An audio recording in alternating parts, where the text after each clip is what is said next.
What's going on, guys? Welcome to the video.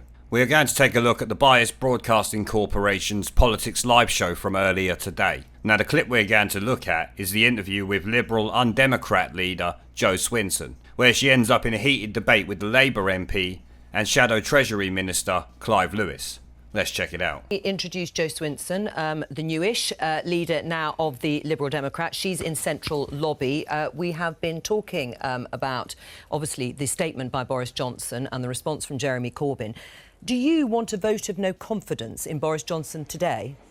I think we should table that today, absolutely, because actually, if you look at the timetable, to get this done before the 31st of October, if we were to have a general election, if it is not tabled today, there's no guarantee that it would be possible to have a general election in advance of that exit date. The clerks of the Commons have set out how that timetable could work, and the vote would actually have to take place on the first day back, which would mean that tabling would have to happen today. And that's why I've not only tabled a motion, but also written to Jeremy Corbyn as leader of the official opposition, who is the only one who is able to formally request that motion of no confidence. Yes, but they don't think, and we heard John McDonnell yesterday, they don't think Labour that they can win that no confidence motion. Are you disappointed that Labour aren't joining you? Yet again, we have the Labour Party missing in action when it comes to Brexit. And, you know, you have to wonder, given that Jeremy Corbyn is keen to deliver Brexit, he was saying at the dispatch box again today how, you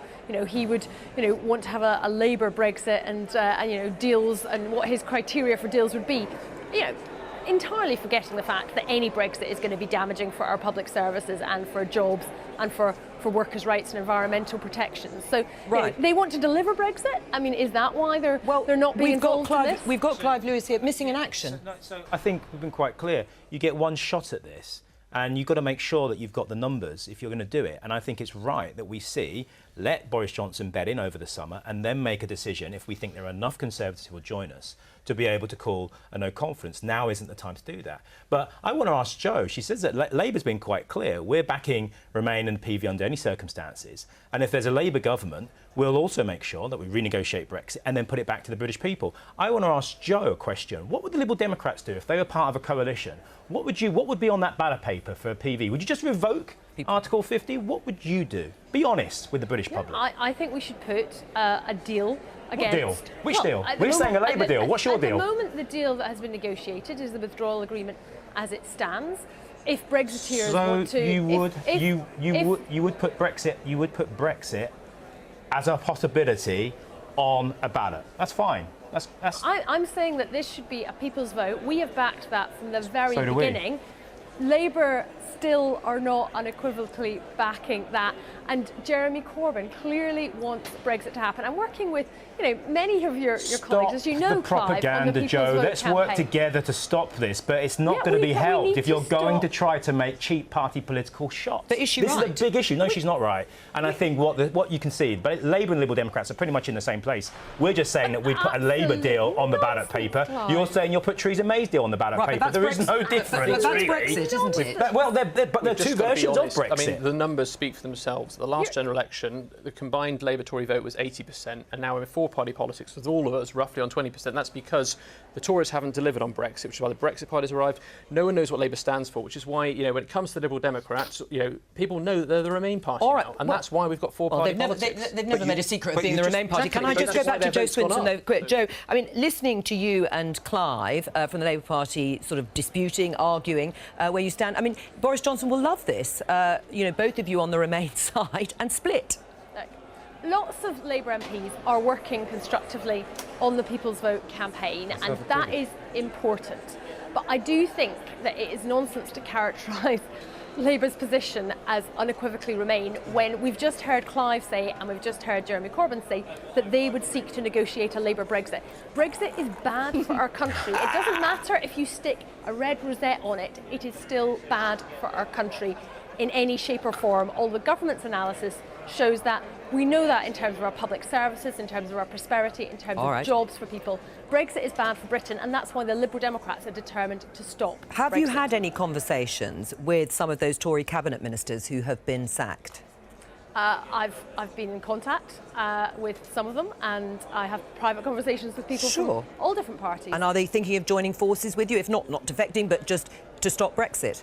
Yeah, there's a lot of genuine cross-party cooperation, including with people who were in government, who are keen to make sure that we get our country back on a sensible path, and that means how to deliver a people's vote to be able to stop Brexit. How would you deliver a people's vote as we stand now with those ministers whom we know don't want no deal? How would you deliver either a second referendum or stop Brexit?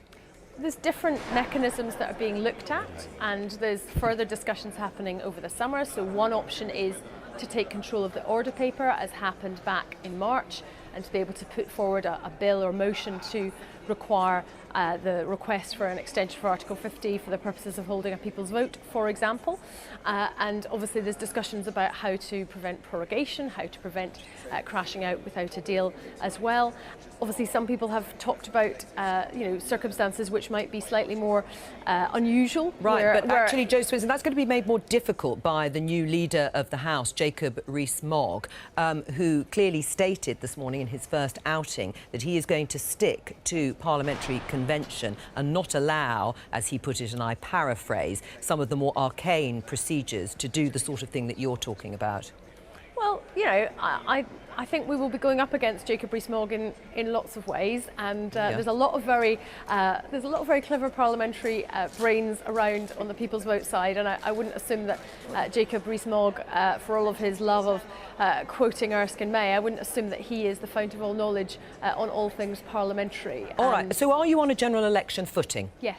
Right. Absolutely. Okay. General election could come at any time. And it might not, but it absolutely might. And as Liberal Democrats, we are ambitious. We now know that there are hundreds of seats that are in play for the Liberal Democrats. Right. And do you honestly think the Lib Dems could be the largest party? I do. Right. I do. mean, Clive, you're sort of scoffing here. But on the basis, if you're a Remain voter, why would you vote for the Labour Party? Because what will Labour have in their manifesto if there is a general election? We would have the opportunity for people to have a public vote on a deal that a Labour government would negotiate and bring back, and then that would be put to a public vote. So that wouldn't be a Remain party, but what I'm saying is that the Labour Party would probably, looking back in 1975, be given a free opportunity to be able to campaign on that. What I would say to Jo, though, is that Jo, I understand, look, party politics, you've got to be able to make some gains, you've got to be able to knock the other parties. But this is a big issue. I mean, it's an existential issue for the country in many ways. And what I would say to Jo, there are lots of us in the Labour Party that want to work to stop this Tory no-deal Brexit. And if you can just for a few minutes, a few days, a few months, not try to party political point score. We want to work with you to do this. We want to. You need us in the chamber to get the numbers, to get the no confidence. We want to work with you, but please, come on. But you don't want to work with Jeremy Corbyn, do you? You don't want to work with Jeremy Corbyn, though, do you, Jo? I think Jeremy Corbyn's a Brexiteer, and he's somebody who's not dealing with anti-Semitism in his own party. He does not represent the values that I But you can't do this without the Labour Party. But in terms of what Clive is saying, I do want to work with people in all parties. But I would question what he says when he says to stop a no-deal Brexit. Of course that needs to be done. But the logical extension of what he's saying is that some other kind of Brexit is going to be OK for our country. I'm saying I want to stop Brexit. But let's stop no deal. Let's get no deal stopped and let's stop Brexit, but let's work together. But you're not going to do that by keeping coming at us. Well, we absolutely will work together on that, Clive, as you know that we already are through the People's Vote campaign and through the various different groups and arrangements and meetings and so on that exist. But I'm not confident at all in your leader, Clive, in Jeremy Corbyn's desire to stop Brexit, because he can't bring himself to say it. What about working with the SNP? And I'm working with the SNP on the People's Vote campaign on stopping Brexit, absolutely. But working with them more formally, and their price would be a second independence referendum. Look, we disagree on independence, myself and the Lib Dems and the SNP. Right. That doesn't mean that we can't work together on stopping Brexit. And we don't need to agree on everything. Well, they're pretty fundamental things, aren't they, when it comes to the Union or an independent Scotland? They are fundamental things, but I don't think you need to agree with somebody on everything to be able to work with them on the things where you do agree. I disagree with Andrea Leadsom on almost everything, but I managed to work with her on introducing proxy voting in the House of Commons and improving the system for staff who work in this place who have been subject to bullying and harassment. So I think you work with people where you agree, where you can find that common ground. That is a mature way in which we can do our politics. Thank you very much, Jo Swinson there from Central Lobby. Well, surprise, surprise, Jo Swinson wants a no confidence vote in Boris Johnson. Because of course, with Boris in charge, Brexit is much more likely to happen than when we had Maybot as PM. Part of the reason she wants a no confidence vote is because Boris Johnson made Jacob Rees-Mogg the leader of the House of Commons. His job is to set or organise government business for the week ahead, and as he has said before, motions do not trump the law at the end of the day, so Jo Swinson's fucked. Joe the commie cumbucket Coburn rightly points out that the Labour Party knows they can't win a no confidence vote, so it looks like the Lib Dems is shit out of luck on this one for a general election before the summer recess. Of course, being a Lib Dem, she can't help but talk shit about Labour also, causing the Labour MP Clive Lewis to respond. He rightly points out that the Lib Dems' People's Vote would include accepting the Maybot surrender document, as that would be on their second referendum ballot paper. The Lib Dem choices would be Maybot deal or stay in the EU. So essentially both are saying stay in the EU. If the Lib Dems are okay with the Maybot deal, then we all know that deal is the same as remaining in the EU after all. The Labour MP tells Jo Swinson to stop the propaganda, which is a bit rich considering Labour live for the propaganda to push their own agendas. He claims it won't help the Remain campaign. So us Brexiteers will say, no Jo, keep playing these party politics and destroying your own Remain movement. We will grab some popcorn and watch from the sidelines as we leave the EU. The Tory MP rightly interjects and states the last election was 80% to the main two parties, meaning Conservatives and Labour. But since the Brexit Party rise, there are now 4 contending parties on roughly even scores, if polls are to be believed, which of course they shouldn't, they're almost always wrong. He essentially says the Brexit Party has arrived and that has set a fire under the arse of politics, with Labour's flip-flopping giving the Lib Dems a share of the vote, which we all know is just a Labour protest vote against Jeremy Corbyn. But did you see some of the faces the Labour MP pulled in response to Jo Swinson's nonsense? I know listening to her is painful, but what the fuck was them faces about, mate? Of course, she goes on about the usual Project Fear nonsense about how terrible Brexit would be and all the usual crap we're used to hearing, when we all know a Lib Dem or Labour government would be far more damaging to the country than 10 Brexits. You heard Jo talk about the mechanisms that she thinks will stop Brexit or stop a no-deal Brexit. As we all know, they're probably going to fail. Extensions won't work as the default is to leave, and Boris is going to have to make sure it happens or quit as Prime Minister because he won't be able to hold his position if he doesn't get us out on the 31st of October. The Lib Dem leader insinuates Jacob Rees-Mogg is not smart enough to know all the details on the Erskine May document. Have you ever listened to him, Jo? The guy seems like he knows every detail about any subject he is asked about. The guy is genuinely intelligent and what people call a details man.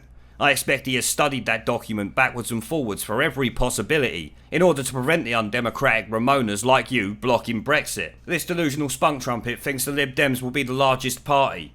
She should be a comedian, not an MP. She would be equally shit at both jobs. Now they end that clip arguing about how they both want to stop a no-deal Brexit, but they can't get over themselves, I'm guessing. The dirty bunch of traitorous scumbags. There can be no second referendum. The result is in, we voted to leave, that is the only position. So from that little segment we can see Jo Swinson and the Labour MP Clive Lewis are dedicated to wiping their asses with the referendum result, but can't help arguing with each other because point scoring comes first, I guess. The Remainers fighting amongst themselves is great news for Brexit though. If a general election is called, the Lib Dems and Labour Party will be smearing each other consistently, so I will look forward to that. I am fairly hopeful Jacob Rees-Mogg can prevent these Remoaning fuckpigs stopping a no-deal Brexit, even if I am sceptical of certain appointments to Boris Johnson's cabinet. But I will do a video on that soon if you want to know my thoughts on who he's appointed. Well, I'm going to end the video there, guys. As always, let me know what you think down in the comments section below. Remember to like, subscribe and share this video as it helps the channel a lot, and I will see you all in the next one.